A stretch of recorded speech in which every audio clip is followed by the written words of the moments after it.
Hi, I'm Pastor Shane, and welcome to the first episode of Family Foundations, a weekly video blog designed to help you as a parent to learn to disciple your kids well.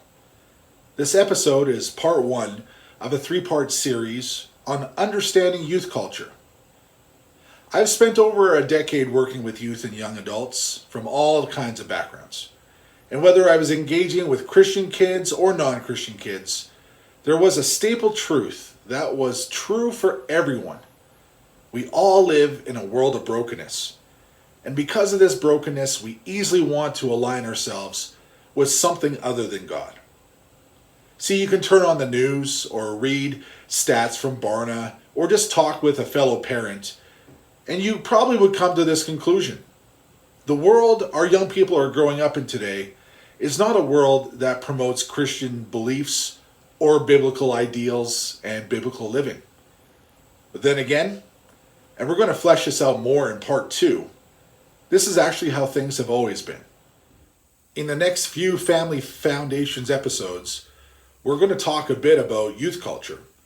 In order to parent well and raise up a generation of students who passionately love Jesus and embrace the call to discipleship, we need to have a firm understanding of the times we live in, and then develop a strategy that encourages our young people to love Jesus instead of the world.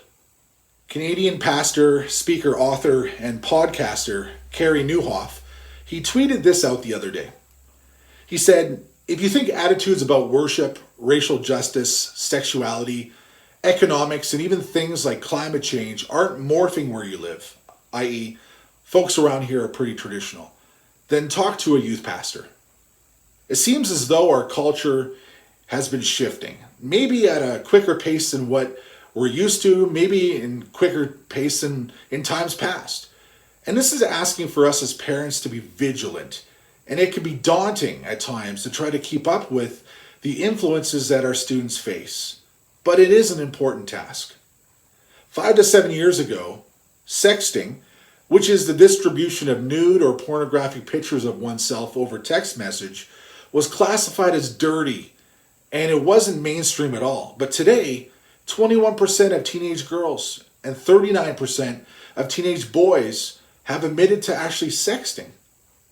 See, youth culture is so fluid, meaning that it's always moving, it's always morphing.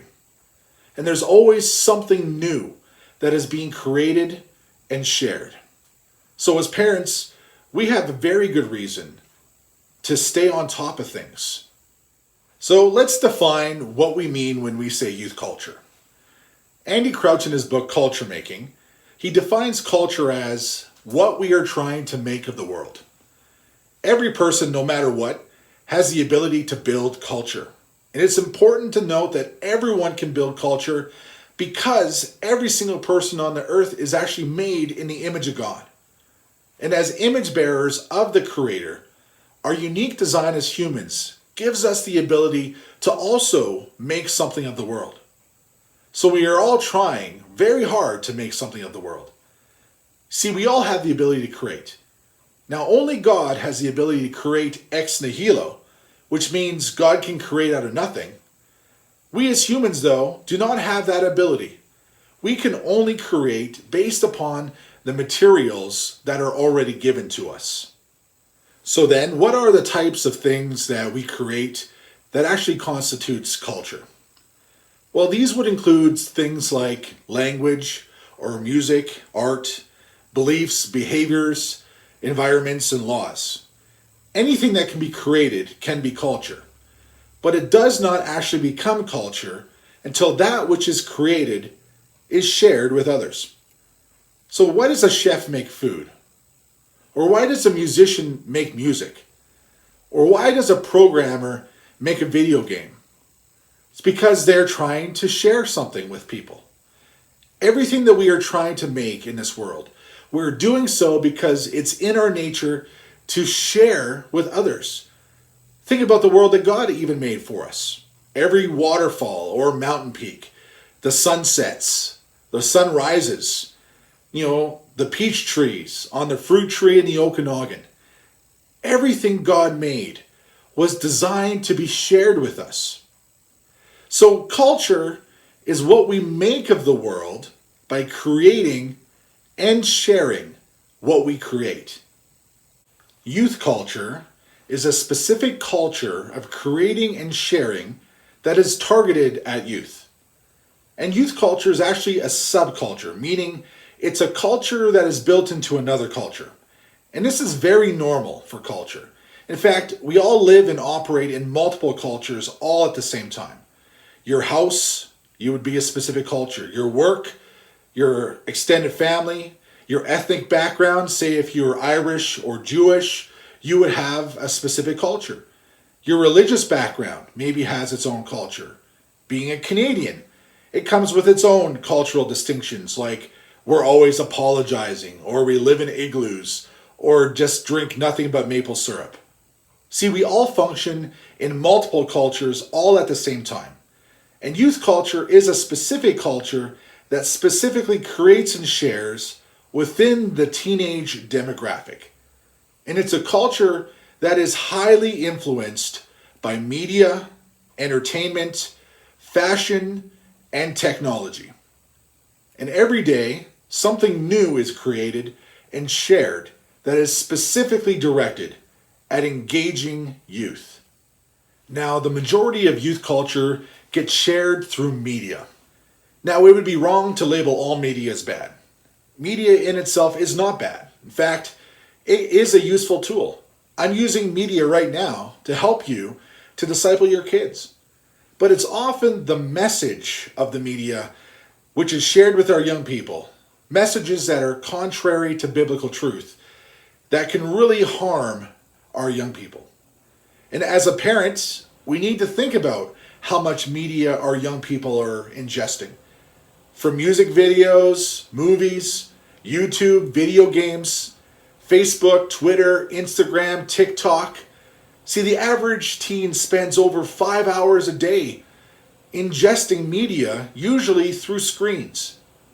And this is why most advertising actually targets the Gen Z and the millennials. After all, these are the connected generations. So youth culture is a specific set of distinctives that are created and shared, usually through media. And these are designed to be ingested by youth. Now, at times, I've thought the best approach to dealing with the harmful messages proclaimed through media is to simply just turn everything off. But I fear that in doing so, we will actually lose this young generation. Media and technology are all this generation know. They don't understand dial-up internet or not growing up without a smartphone. Despite many of the harmful messages directed towards our young people, it is important, especially if we want to reach the youth of today and tomorrow for Jesus Christ, to speak a language that they understand and to further teach youth to actually think critically about their media choices. Most of the media consumed actually happens after 4 p.m., meaning it is ingested in your home.